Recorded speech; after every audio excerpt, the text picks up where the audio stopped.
Good evening. It's wonderful to be back with you once again, isn't it, Ronnie? Indeed it is. And in a packed programme tonight, we shall be talking to the landlord of the Whippet Whiskers in Ongar, who tells us that he found a way round the bylaw which forbids him to have singing and dancing as entertainment. He's booked Lionel Blair. And we'll be hearing about Glenda Pickup, who spends so much time in the back of cars, the AA are to start showing her on the route maps. But first the news. Mr. George Nurdle, Britain's oldest muck spreader, 100 years old today, has declined to meet Her Majesty the Queen. He said, "I'd love to, but I've got much too much on my hands at the moment." A government directive issued today orders civil servants not to look out of the windows before lunch. This is so they'll have something to do in the afternoon. There was panic this evening at the Moulin Rouge when lights failed and a lift stuck between two floors, trapping 10 topless dancers. Fortunately, lift attendant Jules Grimpet found the emergency button on his 21st attempt. Owing to the absence of his official car today, the Minister of Health went on a walkabout. Owing to the absence of his wife, the Minister of Fisheries went on a gadabout. And owing to the complete absence of toilets, the Minister of Sport went on a roundabout.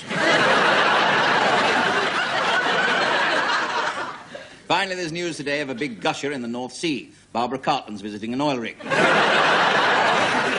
And now a sketch featuring Mr. Ronnie Barker playing a man who adopts an alternative lifestyle, practices alternative medicine, and joins the Alternative Society. All to get a bit of the other.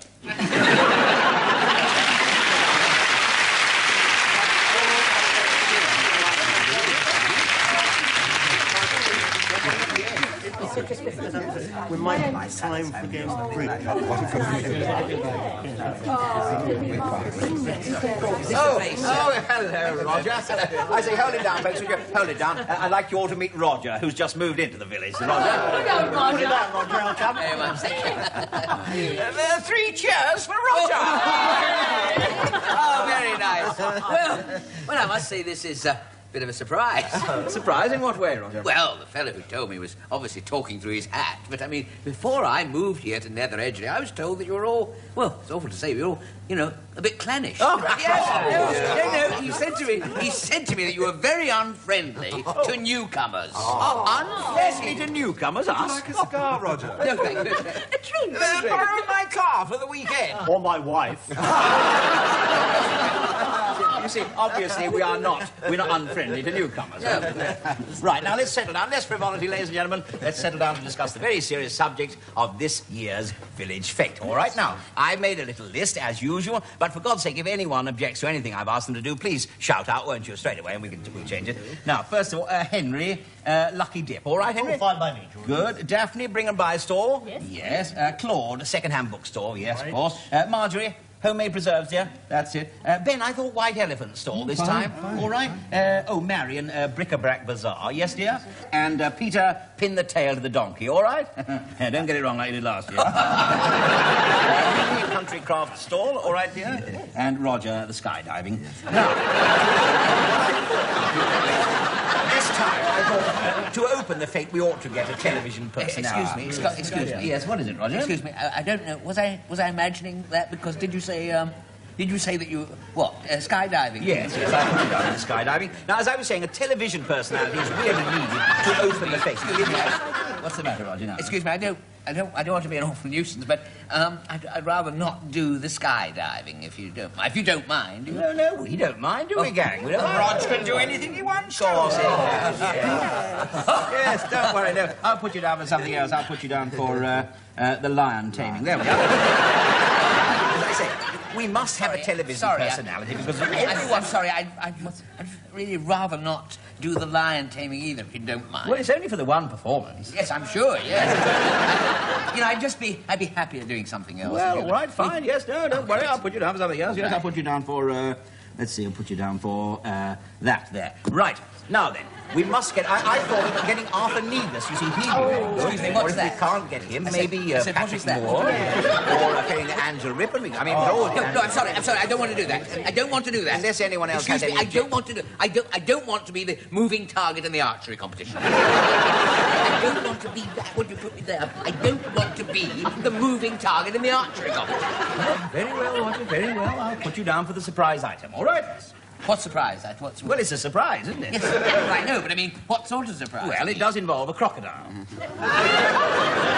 Wrestling with it, I shouldn't wonder. Well, if you want to escape from the snake pit, yes, you will have It is true what this fellow said. You are unfriendly to newcomers. Us unfriendly? You're the one who's unfriendly. Yes, you obviously don't want to take part in this year's village fete. I do want to take part in the fete, but I want to take part in next year's as well. Ladies and gentlemen, has anyone any objection if I let Roger look after the bingo this year? You can't. You always look after the bingo. You looked after the bingo for years. Well, maybe it's time someone else looked after it. Hey? What do you think? Now, what do you think? Would you be happy looking after the bingo? Yes, I would. You sure? Now, I would sure. love to No look- objections no, at all. I'd love to look That after would the settle bingo. it, would it? You Yes. would be happy to look Yes. after the bingo. Bingo. Right? Right. Ladies and gentlemen, Roger will this year look after the bingo. All right? Right. I think we better actually have a practice. Lads, sort out the bingo, would you? Come on, you better have a look. Yes, Here we right. are. Now, this is the bucket here. That's the bucket. And there's the rope. What's on the end of the rope? The bingo. Oh, I Open see, the yes. cage, that's fine. That's the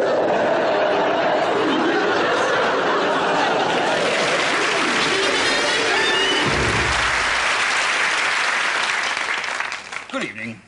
What do these letters mean to us?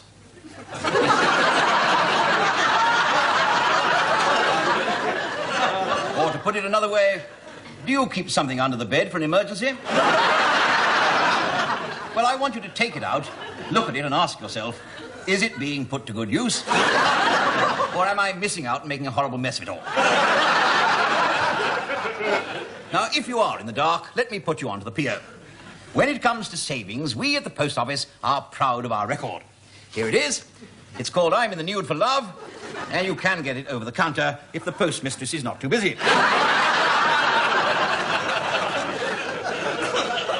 And on the other side, you see, is the new passbook, so you'll know your money's going to go round 33 times a minute. Lets it spin out a bit further, doesn't it? Now, we're introducing schemes to suit all types of people. Only last week, a man came to me and said he was a trouser fitter. He'd been putting a little bit to one side every day of his working life. All he'd kept was the pocket money. He'd learnt the secret of saving. You've got to be regular. You must never forget, like an elephant. It's no good making a big deposit one week and nothing the next. I mean, if an elephant did that, where would we be? Well, we'd be up to our necks in all sorts of trouble. Now, to encourage young savers, we're going to let them open an account for just 10p. And to make it go a little further, we're going to give them a free gift of one of these. Another smashing gift on offer this week is this piece of string. But this is only for people who want to tie their money up for a long time. If that sounds a bit of a bind, our new hokey-cokey savings account might appeal to you. In this, you can put it in, take it out, and shake it all about any time you like. Last week, my personal assistant, Miss Gladbracket, found her savings book that had been missing for months. There she is, Miss Gladbracket. She found it under the filing cabinet. As she stooped to pick it up, she was amazed at the interest that she built up. And that is why more of you save with us. Now, just have a look at this chart over here. We asked 100 people what they did with their savings. Now, 15% said bank, 30% said building society, and 55% said PO. So we did. But this illustrates my point, you see. Much longer queues at the post office. Now, apart from you 007 fans, I wonder how many of you have thought of holding bonds.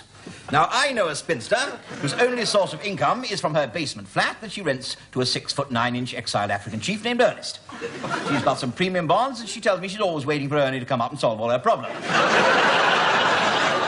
Of course, in the event of a post office strike, the draw is cancelled. And the first to know is my personal assistant. She phones me at the office and just says the magic words, "Draw's off."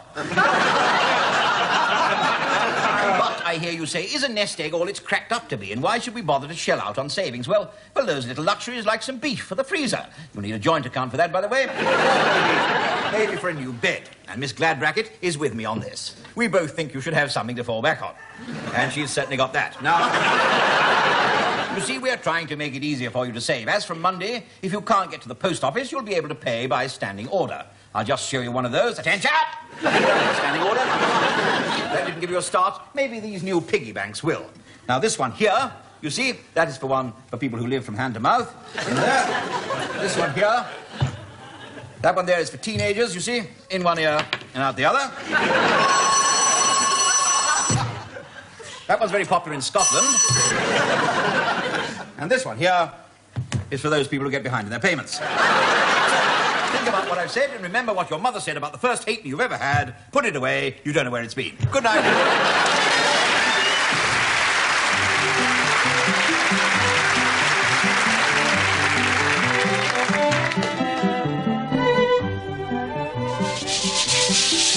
My Harry opened a bank account yesterday for the first time. Go on, hasn't he never been to bank before then? Well, not officially, no. I never knew you had anything to put in a bank. Oh, we ain't, but Harry says he's going to borrow enough to get completely out of debt. From the bank. You'll have an overdraft. How are you ever going to pay that all? Harry says it's simple. Just send him a cheque. Oh, not me. Father keeps his money in a shoebox under the bed. You don't get any interest on it if it's there, do you? No, well, that's where Charlie's ever so clever, you see. He's putting away a little bit extra to take care of that. Ladies and gentlemen, this week's guest, Clodagh Rogers.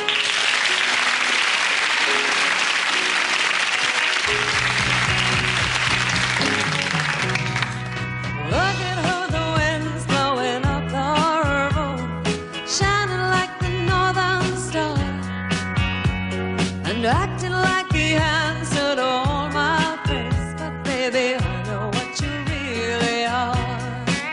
Hey, don't you knock on my door, I won't be home anymore. You will find me out walking in the sun. Oh, you hide it so well, it isn't easy to tell. I know a heartache when I see one.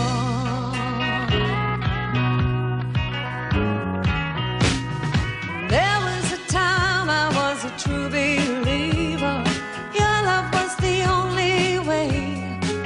Why, you can save all your sweet talking for some other fool. Only a fool would believe what you say.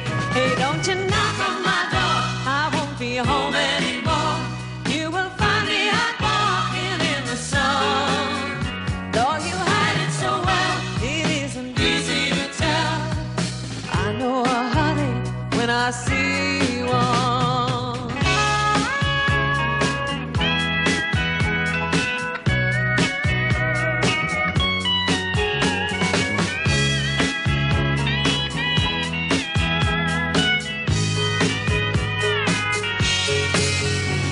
Now, time is a teacher. It taught me well. A loser is the one who cries. Well, when you cried like a baby and you feel like hell, you'll know that devil by the look in his eyes. Hey, don't you knock on my door, I won't be home anymore. You will find me out walking in the sun. Though you hide it so well, it isn't easy to tell. I know a heartache when I see one. Hey, don't you knock on my door, I won't be home anymore. You will find me out walking in the sun. Though you hide it so well, it isn't easy to tell. I know a heartache when I see one. I know a heartache when I see one.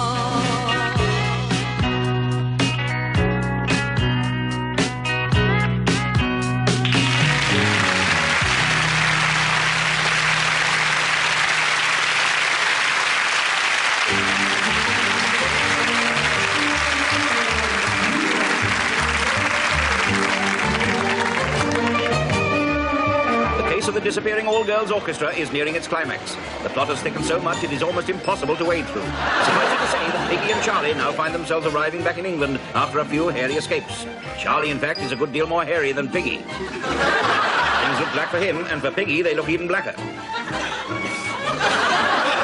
The wily Oriental and his wicked girl Fridays have managed to smuggle his kidnapped harem out of Madeira, but Piggy and Charlie give chase. His mad Scots butler, Angus McSpreading, is knocked unconscious by our over-enthusiastic, overweight hero. Charlie took his place and is even now arriving in London with his bevy of beautiful booty. Mrs. Bumstead, stalwart leader of the girls' orchestra, and Susie, our heroine, follow in a taxi to a Chinese restaurant in a seedy Chinatown area in Dockland. Susie insists they keep a low profile, and Mrs. Bumstead is doing her best.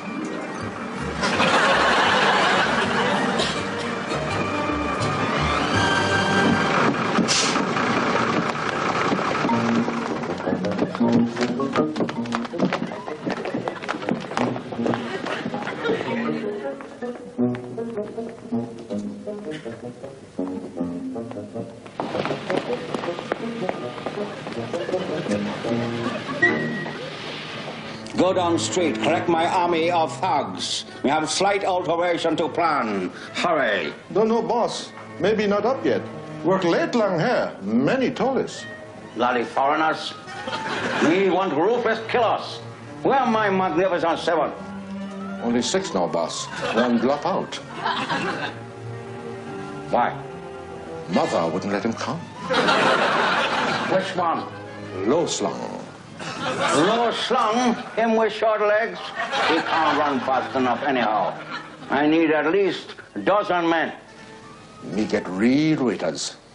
Them pretty heavy-handed.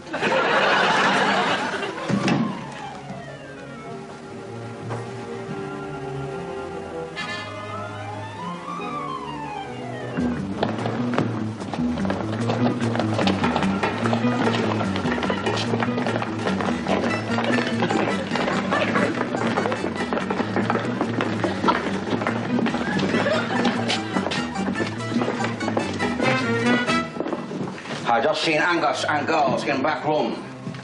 Have my bandits arrived yet? All right, boss.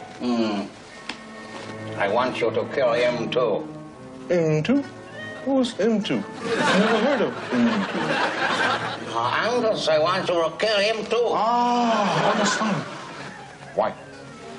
Him not real Angus. Hmm? Him that stupid detective.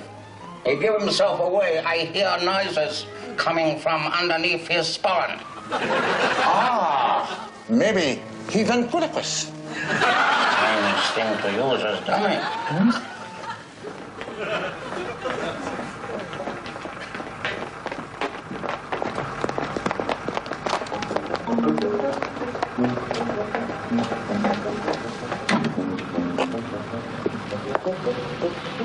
Fancy a bit of fun, sweetheart? Good Lord, good gracious do. What ho, what now, and how are you? Not a very good rhyme, Charlie. How'd you know it was me?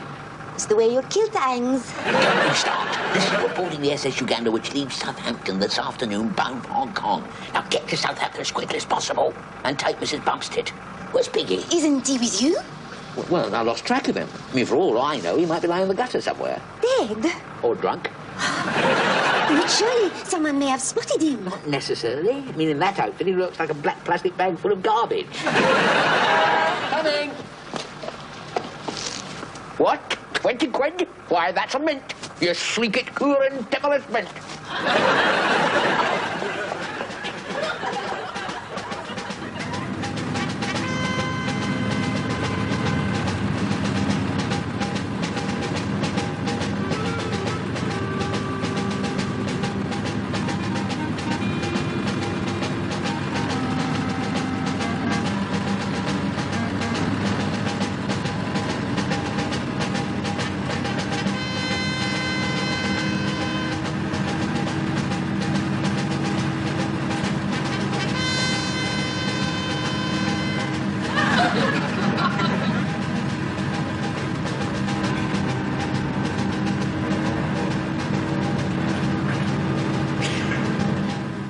You stupid Scottish idiot.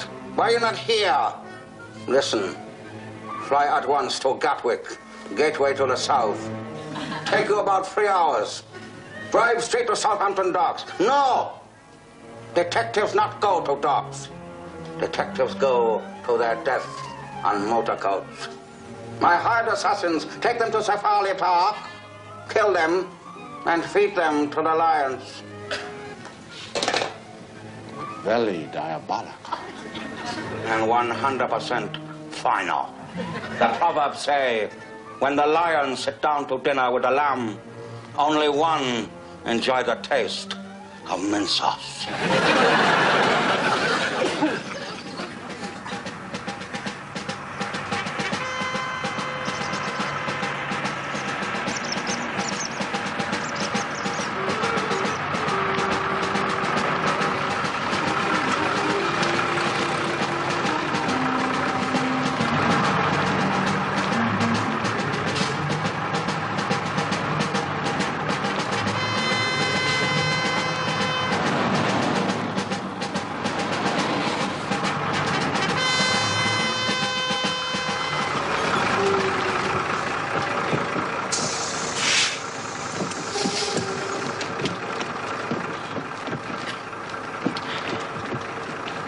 out you come, fiddle-dee-dee and a rum-de-dum.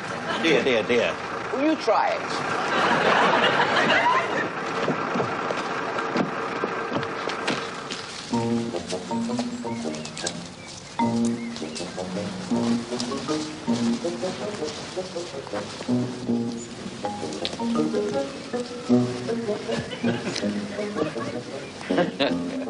Now, ladies, if you're not too weak, we'll play a game of hide and seek. I take a girl and then depart. You count 100 and then you start. Now, Deirdre, I have you in mind. I need someone big to hide behind cover. 一齊生啊喂！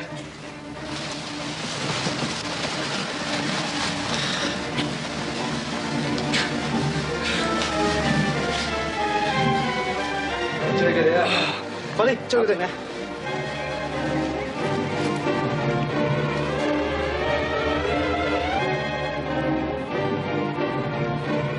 What will happen now? Will our ill-assorted couple dodge the yellow peril, or will the lions get them? Will they turn out to be the men you think they are, or will they merely turn out to be the menu? This is the final captivating episode of Band of Slaves.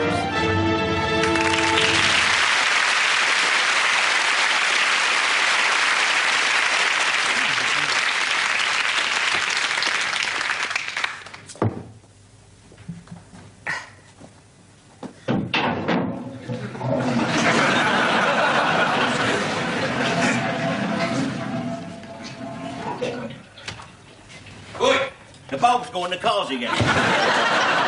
You can't even see to read the graffiti out there. Oh, black as the ace of spades out there, Sid. It's like playing Russian roulette in a park out there. How are you, all right?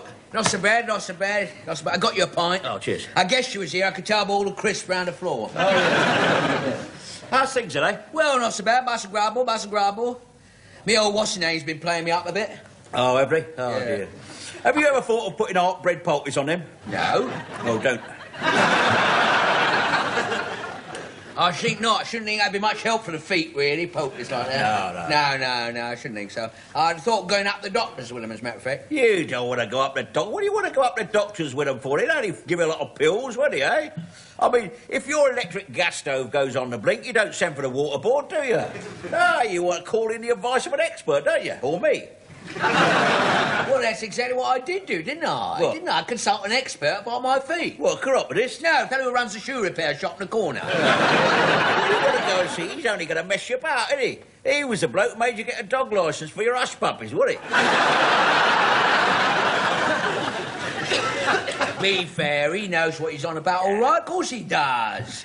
He gave me a examination and prescribed a packet of odour eaters. Oh, yeah, I've heard about them, but they're good. Marvellous. Ain't half hard to swallow, though. Yeah, well, you see, that's the trouble with Britain today, isn't it, eh? I mean, pill mad. Everyone's pill mad, aren't they, eh? I mean, take last year when I was in hospital having that British Rail donut removed. You know? They stuffed me full of antibiotics then, didn't they? I had so many pills, I sneezed one morning, the bloke the next bed got better. You see, that's the trouble. Whatever's wrong with you, all they do, they fall back with a bottle of pills. I did that once and all, you know. What? Fell back in a bottle of pills. You know. Didn't half hurt. Funny thing was, all they were painkillers. Yes, but I didn't quite mean that. See, you see, I was speaking more meteorologically, you know what I mean? You see, I don't believe in all these newfangled drugs and medicines and all that. Matter of fact, I bought a book a couple of weeks back. You bought a book? Yeah, well, I got it cheap. It fell off the back of a mobile library, you know. The book was called Ancient Cures and Remedies of the Druids. That's what it was called, yeah. All full of old recipes and what have you, you know. Yeah. Funny enough, I had an uncle once, you know, used to cover himself with lard. Ah, what was he, channel swimmer? No, a bus conductor. He used to cover himself with a lard, and to prevent the colds, mainly, I suppose. That was the actual psychology of it. Anyway, but a funny thing happened once in a rush hour. It was at the top of the bus, he was. And what were the people squeezing to get on, and him covered in lard, finished up being shot straight through the back window, you know. Finished up in the middle of the Lambeth High Road. Ended up with 2 broken arms, lard poisoning, and the sack for slipping off without permission. Yeah. You know my little problem? What's that? What's the one? The one you don't mention, you mean? No, the one I do mention. If it was the one I didn't mention, I wouldn't even mention it, would I? Well, fair enough. Anyway, I took it down to surgery, you see. Yeah. I saw a new doctor down there, old Ranjit Singh, you know, and I said I didn't believe in all these newfangled medicines, so he found me a very good old-fashioned cure, you know. Yeah, what he said, I've got to go down the common when there's a full moon, right? Yeah. Take off all my clothes and run 3 times round the tennis courts, waving some runes above my head. I thought you'd already tried runes as a cure. No, that was prunes. That was... No, runes is ancient documents with mystical powers, you see. But you see, if you can't get hold of any of them, the old Greyhound Express would do, see? Yeah. Of course, my granddad, he was the one. He used to make his own potions up, you know. He once had a tummy upset, and he made up this potion, which was a pint of oil of turpentine, 5 ounces of Epsom salts, a teaspoonful of pigeon's milk, and a beetroot. And it worked? Well, it must have done. There was no mention of tummy upset on the coroner's report at all.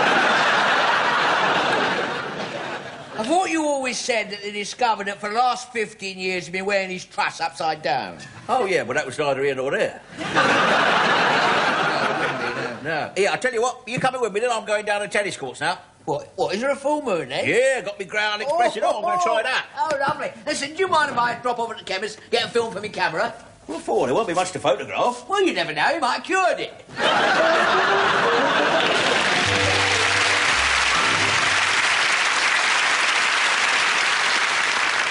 Thank you. Thank you very much. Here's a rather amusing story, which, to be honest, I used to tell in my very early days as a comedian. I mean, it's funny, actually, but I can still remember the first time I ever got a laugh. I wish I could remember the last time. I happened to be reminded of this particular joke last weekend. I tell you, what happened was, I was sitting in the kitchen, decoking the toaster. Let's face it, my wife is not the world's greatest cook, to be honest. She still has to look up the ingredients for a boiled egg.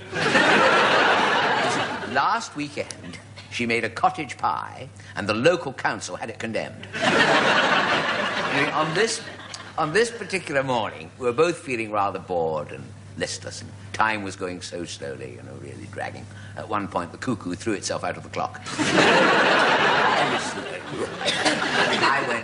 I received a phone call from an old friend of mine. Now, he was actually a very old wartime comic, this chap. He was now a very successful theatrical producer.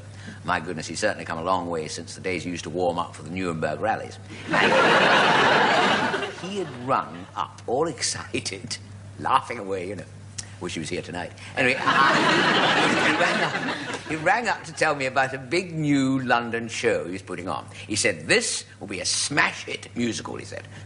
Clearing his throat like that. He said, this will be a smash hit musical, he said. He said, guess what? He said, we've got Streisand playing the lead.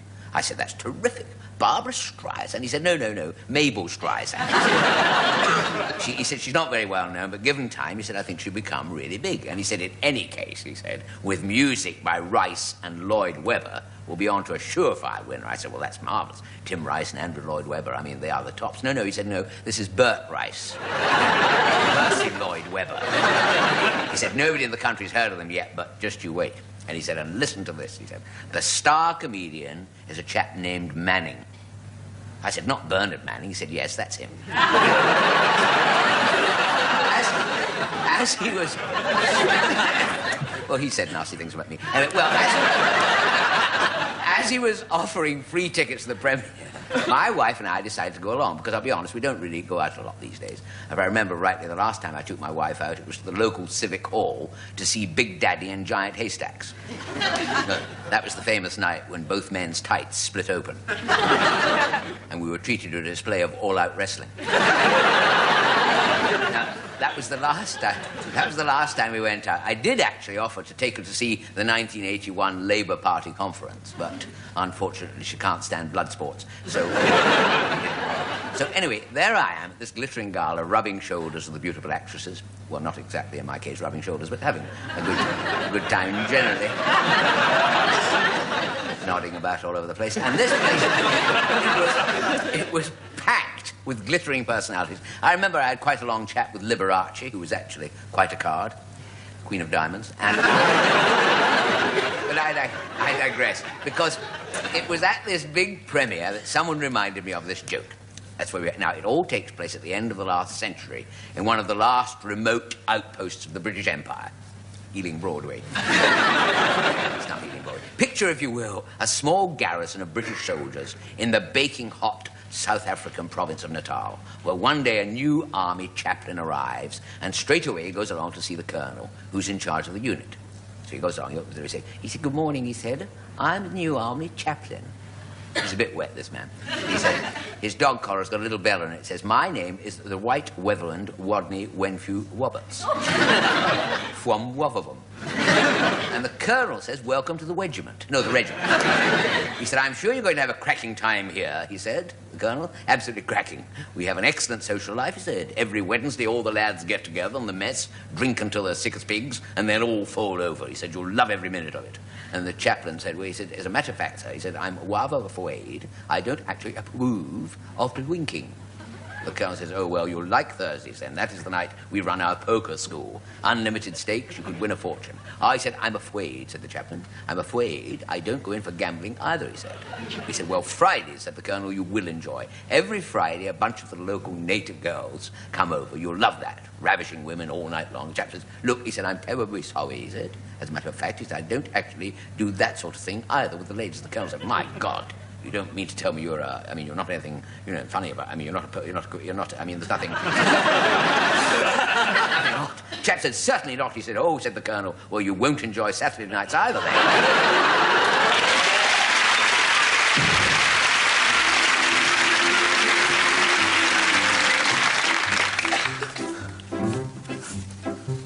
In a garden, when you're digging dusk and dawn, and you're raking with the raking till you're flaking on the lawn. Upper classes want their grasses like a blooming billiard ball. So we mow 'em, but it's blow 'em. Say the gardeners are pepping them all. In a garden, with a dibble, spade and hoe. Blowing entries for the gentries and the local flower show. But the judges notice smudges on the carrots on her stove. It were rabbits with bad habits, no medals for effing them all. Every stately home has got some lovely things to do. Bewley has got a car or two. Woburn has got a stately zoo. Effingham Hall has got damn all the visitors do get chuffed. There's only a moggy, 2 ducks and a doggy. And one of the ducks is stuffed. In a garden, when the trippers pay a call, we look humble, never mumble, but it's plain that we're effing them all.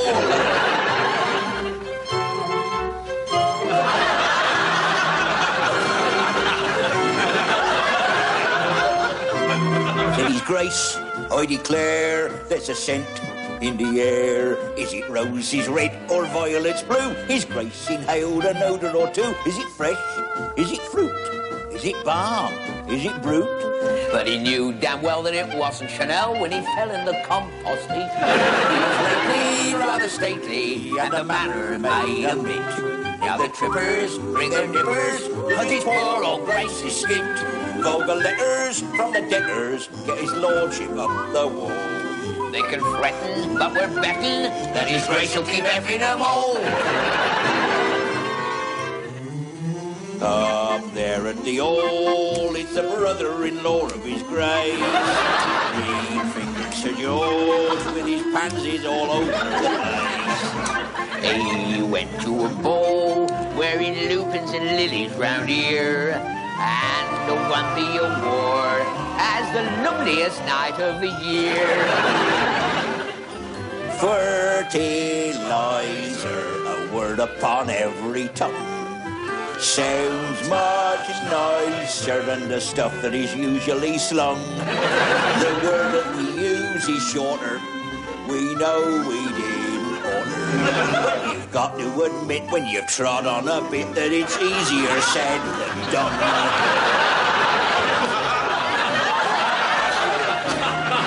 Her ladyship bought a sapling. She wanted to grow some logs.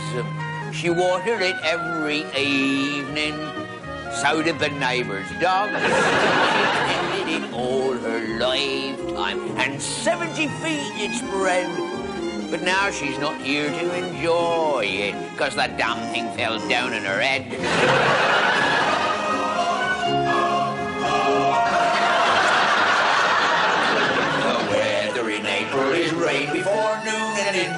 just pours from the sky. Then the month that it buckets we call flaming June. And it's followed by sudden July. In August it's wet, in September we get influenza, and so we insist on a ration of rum when October fogs come. But November's the month we get missed. Down there by the lake, there's a statue of Cupid in bronze. He's covered in ferns, and you can't see his quiver for fronds. He's beautifully built, but his pedestal's giving a lurch. Now he's gonna tilt, and the sparrows have got a new perch. Our gardening shops for the gentry in tickets have got us an entry. The wording is uncomplimentary. The columns go digging the dirt.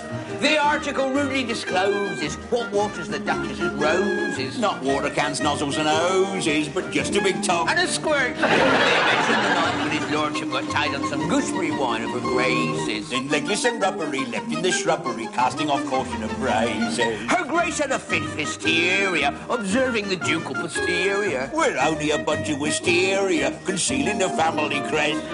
She, red as uranium, picked up a pot which she cracked on his cranium, coronet top with a Roman geranium, earrings all over his head. Her Grace took a whack at the Duke, her old man, who was filthy with compost and lucre. Remarked, "It's not cricket," she said, "no, it's snooker," and potted him in off the rain. Used to garner their tropical peach and banana. They planted with cheap marijuana, because it's going to pot up the old. The black on begonias blossom, the beetles and locusts blossom, the sparrows fly over and spots them, so the streets are effing them all. They sing and bing and sing and ding and ding and effing them all.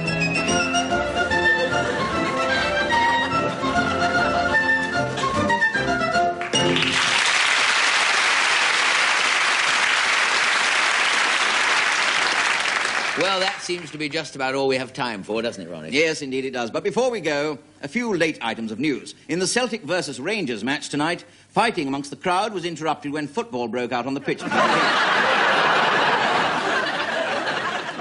Harmonica virtuoso Larry Adler had a bizarre experience tonight at a concert sponsored by the Brotherhood of Faith Cure Practitioners. Halfway through, the holes in his mouth organ suddenly healed up.